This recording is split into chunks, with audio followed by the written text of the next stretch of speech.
Hello welcome guys. Active and में channel पे आप लोगों का बहुत बहुत स्वागत है। प्लीज़ सब्सक्राइब कीजिए, मेरे को सपोर्ट कीजिए। सेकंड एपिसोड को बिना देरी करते हुए स्टार्ट करते हैं हम लोग। दिखाया जाता है, इस एपिसोड को रिकैप कर लेते हैं।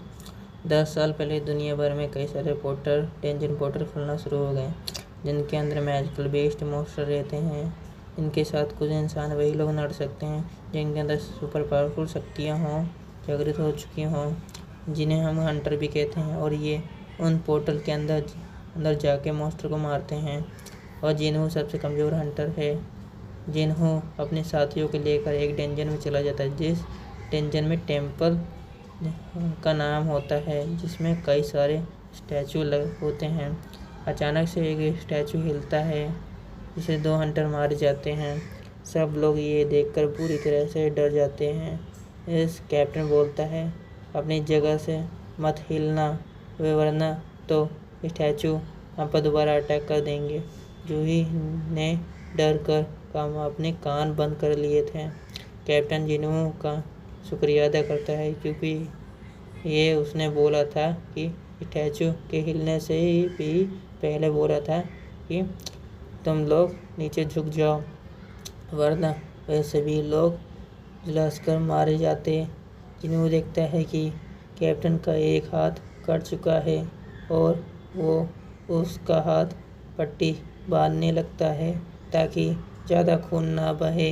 ऐसे तो जूही को अपनी हीलिंग पावर से कैप्टन को हील करना चाहिए, लेकिन वो बहुत डरी हुई थी, तो कैप्टन उसे कुछ नहीं कर सकते। बी रैंक की हीलर होने के बावजूद भी जूही को छोटी रैंक के मिशन पर भी भेजा जाता है। कैप्टन खुद भी बी रैंक के मिशन पर जा चुका है और अपने अनुभव से वह बताता है कि उसने के सामने कई सारी मुसीबतें आईं। वो ज़रूर एक एक्स रैंक के इतना पावरफुल है।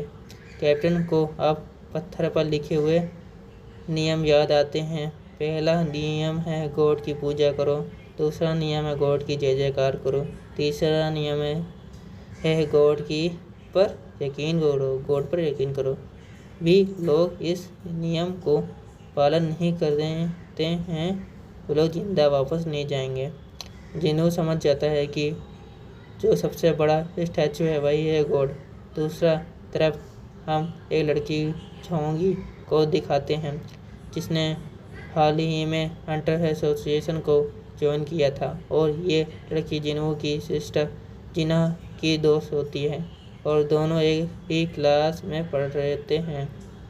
और झोंग जिना से पूछती है कि उसका भाई भी एक हंटर है ना, जिस पर जिना बताती है कि हाँ, लेकिन वे सिर्फ एक ई रैंक का हंटर है और हमेशा घायल होकर वापस आ जाता है।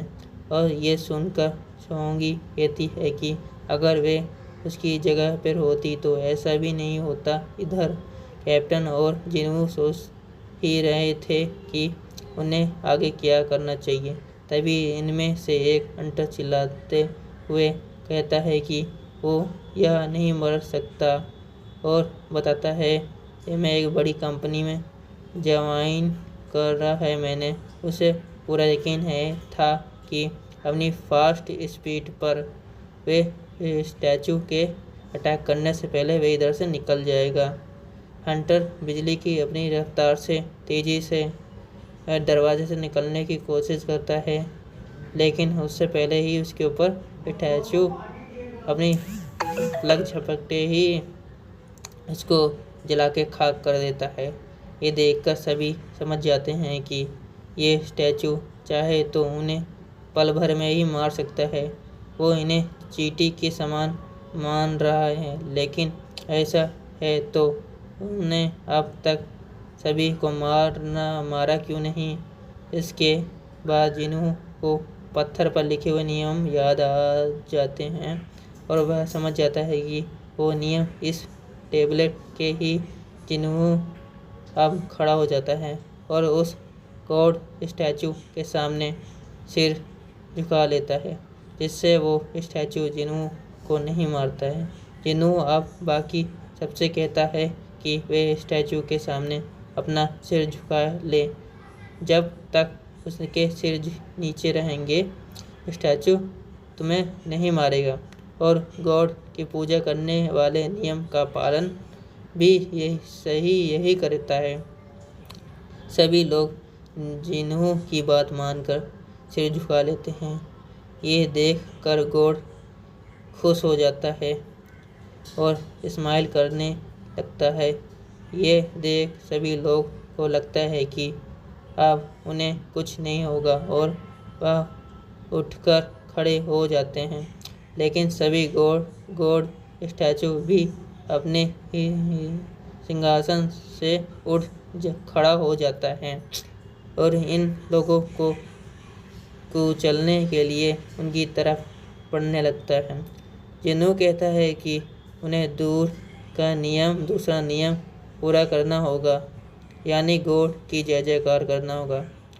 एक हंटर आगे आकर बोलता है कि मैं एक पुजारी हूँ और वह ही बैठकर गॉड की पूजा करने लगता है। लेकिन ये सही वरदान नहीं थे जो गॉड स्टैचू पर लागू होंगे।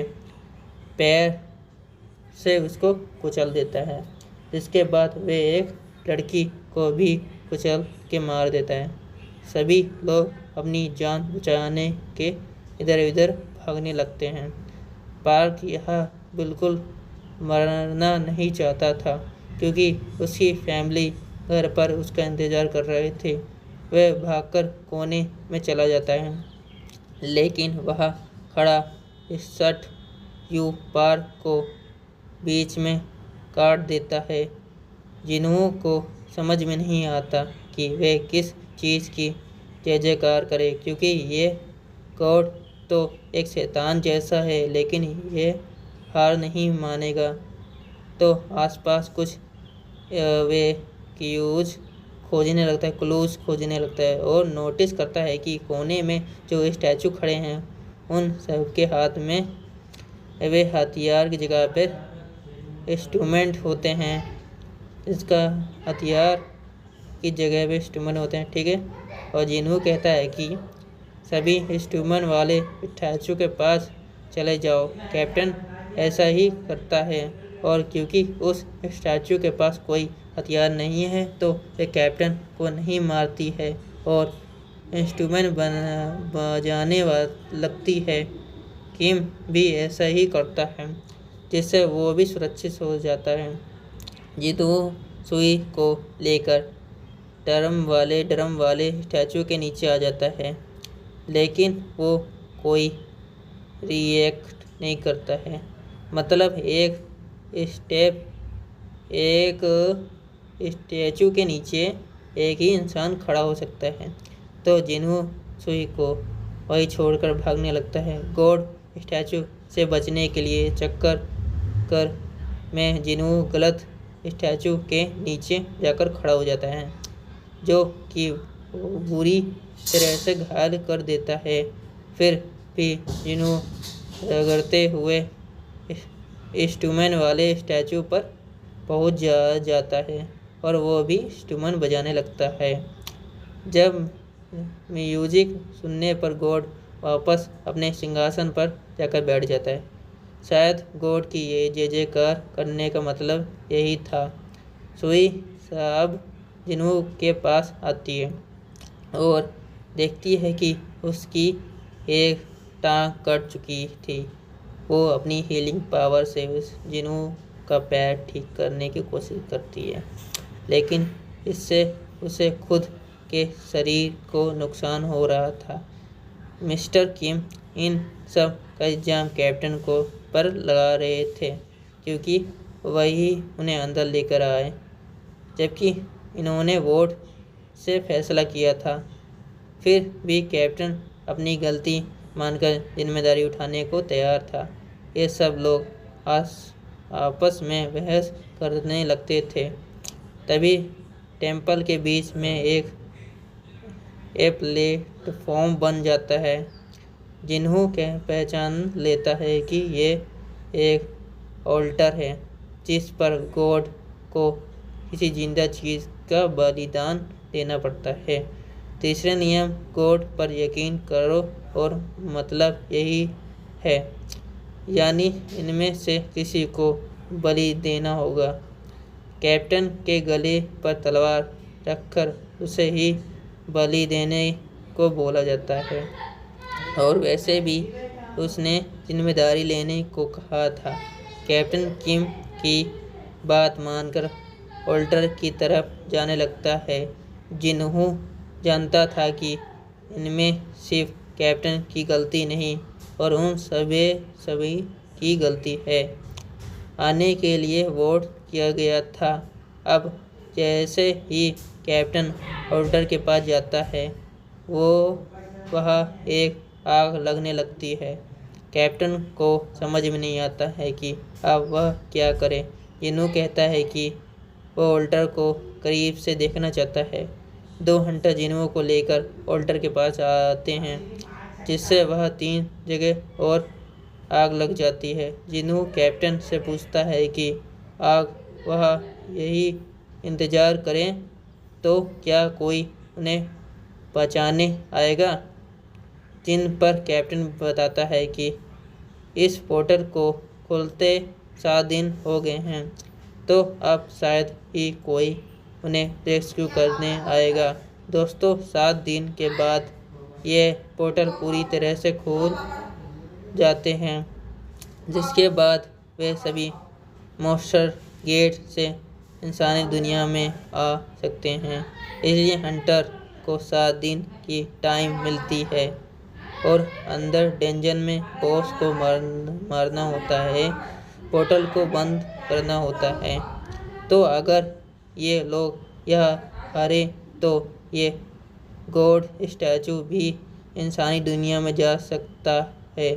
दूसरी तरफ जिन्हों की बहन छोंग हॉस्पिटल जाती है और अपनी मदर से ढेर सारी बातें करती है, पर उसकी मदर कोई जवाब नहीं देती है, क्योंकि वो कोमा में।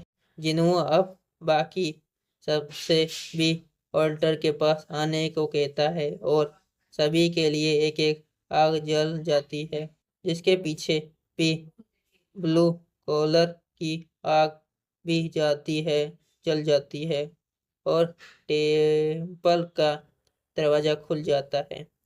अब ब्लू वाली आग टाइम के साथ साथ धीमे धीमे बुझने लगती है और टेम्पल के सभी गार्ड इन लोगों की तरफ बढ़ने लगते हैं। जिन्हों नोटिस करता है कि वो जिस भी स्टैचू को देखता है वो हिलना बंद कर देता है। जिन्हों सबसे कहता है कि वो स्टैचू पर नज़र गड़ाए रखे, जिससे वह अपनी जगह रुक जाएंगे। सभी लोग ऐसा ही करते हैं, लेकिन एक लड़की बहुत ज़्यादा डर गई थी। वो तेज़ी से उस दरवाजे की तरफ भागती है और यहाँ से सहित संभल कर भाग जाती है इधर से, लेकिन उसे जानते ही उसकी आग बुझ जाती है। उसके जाते ही आग बुझ जाती है और दरवाज़ा थोड़ा सा बंद हो जाता है। जिनू को समझ में नहीं आता है कि ये दरवाज़ा क्यों जल बंद हो जा रहा है, ऐसा क्यों हो रहा है। ये सच में वह बाहर निकल गई। शायद इस नियम से गॉड के लिए उनकी वफादारी देखी जाती है। अब एक और हंटर जिन्हों को छोड़कर यहाँ से भाग कर निकल जाते हैं। अब ये सिर्फ 4 लोग ही बचे होते हैं। जिन्हों इनमें उनसे हिलने को मना करता है।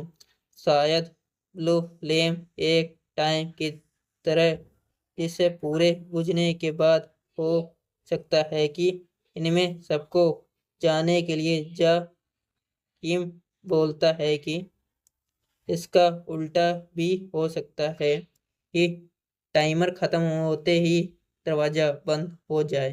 किम को नहीं लगता था कि जिन्हों के जैसा कमज़ोर हंटर इनके इतने काम आएगा। वो उसका शुक्रिया अदा करता है, लेकिन उसकी भी फैमिली है। और वह मरना नहीं चाहता। वो जिन्हों को माफ़ी मांगकर और कितने बाद किम भी यहाँ से भाग जाता है।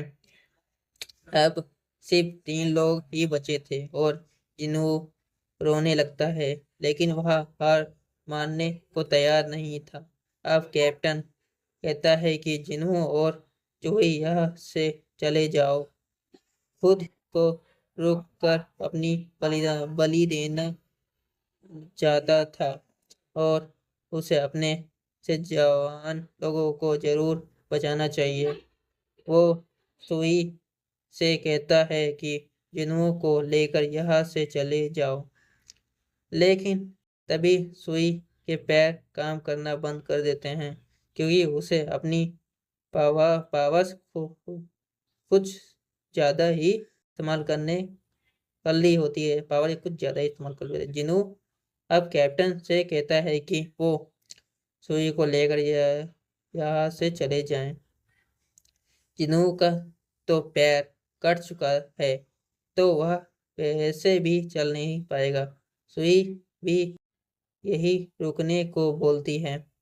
जिन्हों अब सुई को अपना मैजिक जैम देते हुए कहता है कि साथ में डिनर करने का वादा तो वह पूरा नहीं कर पाएगा, लेकिन सुई इसे बेचकर अपने लिए कुछ खाना खरीद कर अब जिन्हों बाहर जाएगा तो सुई से बाकी पैसे ले लेगा। अब कैप्टन तुरंत एक चौप मार के सुई को बेहोश कर देता है और उसे लेकर यहाँ से निकल जाता है। अब सिर्फ जिन्हों ही बचा था, वो जो पढ़ने वाला था। उसके पास एक तलवार पड़ी हुई थी, जिससे वह इस स्टैचू से लड़ने की कोशिश करता है, लेकिन इतने इस विशाल काय दानव को देखकर जिन्हों कुछ नहीं कर पाता है और उसको तलवार से इधर उधर फेंकने लगता है। उसका एक हाथ भी कट चुका है। जिन्हों रोते हुए सोचता है कि वह भी स्ट्रांग बनना चाहता था कि लेकिन नहीं बन सका। उसके बावजूद वह अब तक जिंदा बचा हुआ है। सभी लोग दोगले होते हैं और सिर्फ अपने बारे में ही सोचते हैं। जिन्हों की भी फैमिली है जो उसका इंतजार कर रही है, पर सिर्फ वह ही यह मरेगा, वही यही जगह पे मरेगा। और अब जिन्हों को टरपेने टरपने लगता है। उसके शरीर में बिल्कुल जान नहीं बची थी। स्टैचू जिन्हों को खत्म करने वाला था तलवार उठाकर, और जिन्हों सोचता है कि वह मरना नहीं चाहता। काश उसे एक और चांस मिलना सके। इसके साथ ही ब्लू फ्रेम बुझ जाती है और अचानक ही हमें एक नोटिफिकेशन स्क्रीन दिखने लगती है, जिस पर लिखा था कि आप प्लेयर बनने के लिए क्वालीफाई हो गए हैं। आपका दिल 2 सेकंड में धड़कना बंद कर देगा, और अगर आप ऐसा नहीं चाहते तो प्लेयर बनने के लिए हाँ करें। इसके बाद यह वाली बटन पर क्लिक करें और ये एपिसोड यहीं पर एंड होता है। दोस्तों bye bye, see you, Tata.